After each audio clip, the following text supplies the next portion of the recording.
If you ever wondered, apparently there's 27 different types of academia. Hello everybody! Today I want to discuss with you about a new type of academia that I have discovered that really intrigued me, called grey academia. It's supposedly less problematic than dark academia and follows similar aesthetics, but it turns out the story is not as simple. But first we have to make this video a bit more dark academia. Okay, maybe this is too much. For those of you not well versed in different aesthetics, let me give you a crash course. Academia is a term referring to a group of aesthetics that involve learning, particularly through study, research, and reading. It's basically romanticizing the academic environment and the aesthetics surrounding them, like academic fashion, books, letters, classical music, pressed flowers, reading poems, old architecture, all the good stuff.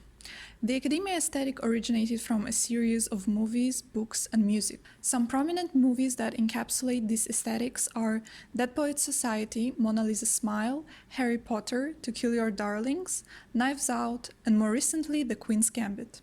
There are 27 and counting different types of academia aesthetics. I'm not going to go very in-depth into the specifics of classification of different academias. Some of the most prominent ones are dark academia, light academia, pastel academia, fairy academia, chaotic academia, and many others. Whenever I am on Instagram and stumble upon a post with a new type of academia, I'm like, okay, a new type of academia just dropped. But the most popular one, and also the one that I think started this whole academia thing, is dark academia. Dark academia is an aesthetic that revolves around classic literature, the pursuit of self-discovery, and a general passion for knowledge and learning. It is one of several variations, each with a unique historical focus. Dark academia's best-known visual variation stems primarily from European cultures. There is a great website that summarizes all the academias, which was a great resource for making this video.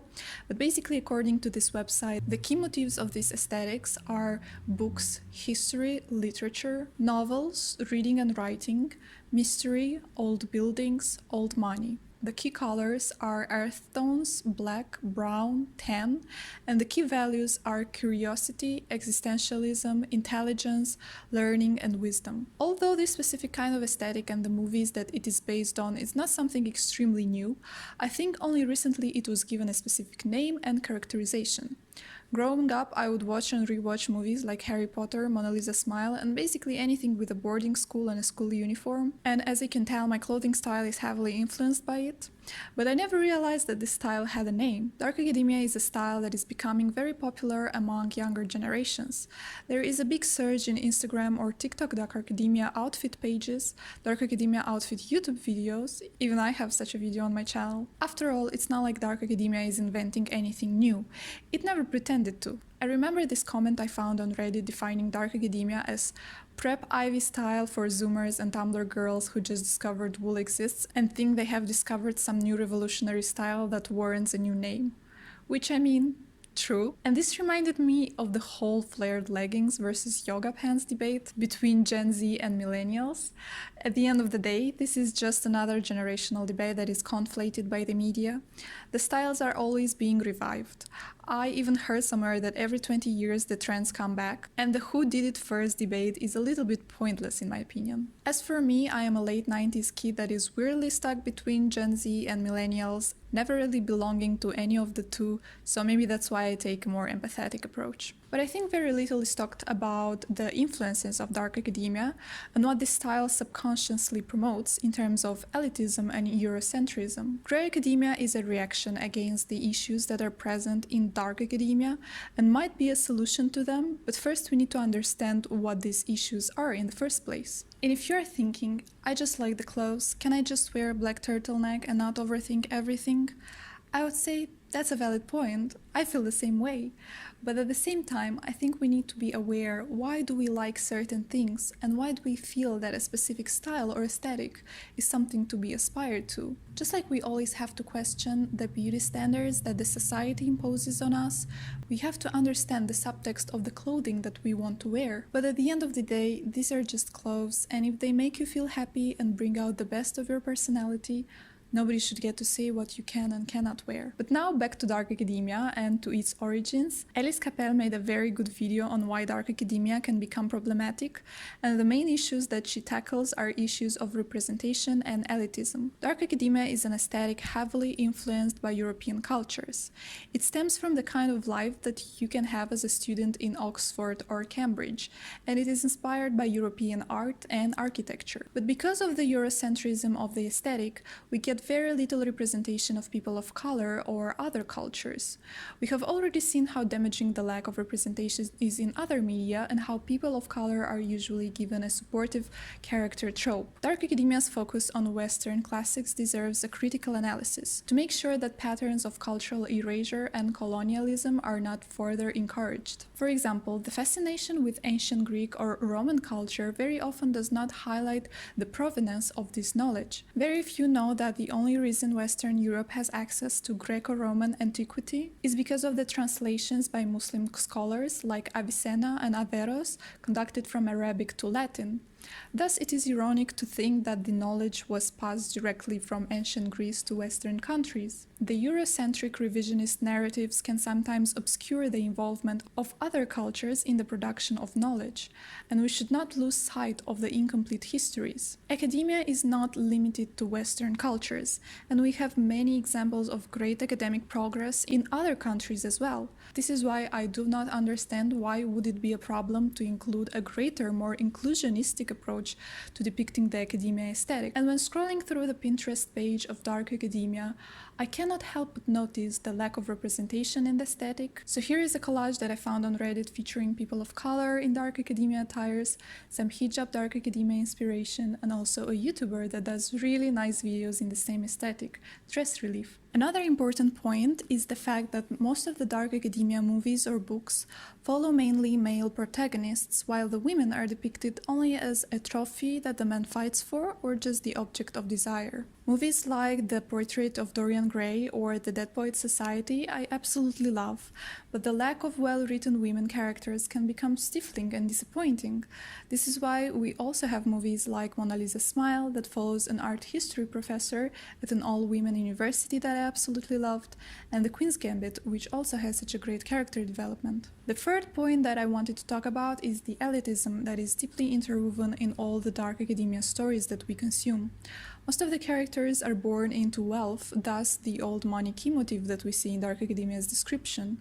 Money and wealth are not something that people necessarily aspire to in these movies, but what is taken as a given, the background on which the story unfolds. This limits what kind of stories are told and the kind of problems that the characters encounter. Thus we see teenage angst in boarding schools very beautifully depicted, but what we don't see are many other narratives that might resonate with more of us. Now, grey academia seems to be a solution to all this and many other issues. Grey academia is supposed to take a more inclusionistic and aware approach to dark academia. It is involved with issues like representation, climate change, sexism. It has the same clothing trends as dark academia, so we still get to wear our favorite tweed blazer, but also be woke in the way we consume media. Sounds perfect, right? Well, it's not that simple. I actually found it very difficult to find any information on grey academia on the internet. The link to the wiki page that a lot of YouTubers would link would send me to a blank page. Any kind of Google search would only send me to dark academia, and I found a reference to the grey academia only on this Reddit post calling it a failed venture. And I was like, oh my god, did somebody kill grey academia? What happened to it? I felt like an anthropologist searching for a lost civilization. Traces of the existence of grey academia were clear to me, both as a title on the wiki page, posts on Reddit, and YouTube videos documenting what it entitled while it was still alive. However, I could not catch it or find its origin story, however hard I tried, until I finally found this Tumblr post and the person who coined the term grey academia itself. It was a response to this post in which a user would write, "Grey academia is pointless. You guys just wanna get brownie points for being inclusive. Please go outside, I'm begging. You can like a genre or aesthetic and still be critical of things. I'm not gonna assume you're a racist, homophobic, elitist because you reblog some photos of white people in itchy clothes or you just post a picture of some books." Which I mean, the tea? But it got me thinking, Why would such an animate backlash even happen to an idea that at first glance is inoffensive? Or is there something that I'm missing? I was finding more and more posts criticizing grey academia, calling it unnecessary and pretentious. What I think that happened, which by the way is pure speculation, but quite a valid scenario, is that the term grey academia was introduced as an idea by a group of friends, swiftly got a negative response from the community, followed by a try to erase any trace of its existence on the internet. There are arguments to be considered on both sides. In theory, there is nothing wrong to aspire to an aesthetic that would be inclusive and tackle important issues so relevant to our society like discrimination, ableism, climate change, and so on and so on. I understand the appeal in the idea and in which you see there's these problematic aspects around dark academia, so you want to create something more progressive. At the same time, basing an entire aesthetic only on the values of inclusivity and non-discrimination leaves a weird taste in my mouth. Shouldn't all aesthetics follow the same values as a given? Do we say dark academia is doomed to be racist forever and needs to be thrown away completely, and we all should switch immediately to grey academia? And also, what does wokeness even look like as an aesthetic? Do you necessarily have to look a certain way or adhere to a certain dress code in order to be considered civically conscious? The whole grey academia concept is such an interesting phenomenon to me, because on the one hand, there's arguments on both sides, while at the same time, it is so weird to see somebody to try to cover up and refuse to even talk about this topic as if it's the most controversial idea that ever existed. And I think at its core, this is the problem that lies with grey academia, is that it is an idea, not an aesthetic. It is an idea of inclusivity that all aesthetics should incorporate. It's a silver lining that should go through everything that we do, not a standalone aesthetic. So what's my stance on grey academia? Do we want it? Do we hate it? I think bullying somebody for trying to make something inclusive is not the way to go. Even though it was not done in the best way, I think the intention was not necessarily bad. It's just that the approach was not the best. But I don't think it's possible or that we should even want to strive to package the fight for social justice in a simple one aesthetic. Otherwise, we risk to repeat the whole Kendall Jenner Pepsi ad clownery. Non-discrimination is something that should be part of all aesthetics, and it should not matter if you're wearing dark wool sweaters or white floral dresses. Being aware and informed is in trend with any kind of aesthetic, I promise. What we can do though is always critically assess the aesthetics that we adhere to and the type of media that it is based on. This post really sends home the message that if you identify yourself with dark academia, but you don't use the lessons of the past in novels and in general history to reflect and better the present, the only academia you are is of ignorance. While I understand the appeal of reading Shakespeare, Oscar Wilde, and F. Scott Fitzgerald and to find that one quote that feels so personal and intimate to your life, problems start when you engage with these artists uncritically. We must acknowledge that art isn't made in a vacuum. By creating, artists engaged with the world around them, and that includes the political sphere. And as we know in the past, the political sphere was not one of the most inclusive ones. I think that's the beauty of the academia, and it's actually quite on brand to study these texts and analyze them critically, form your own opinion and be aware of the context in which they were written in order to be able to use the lessons of the past and make the present day better. The Dead Poets Society is a beautiful, heart-wrenching movie and it's a piece of cinematic history.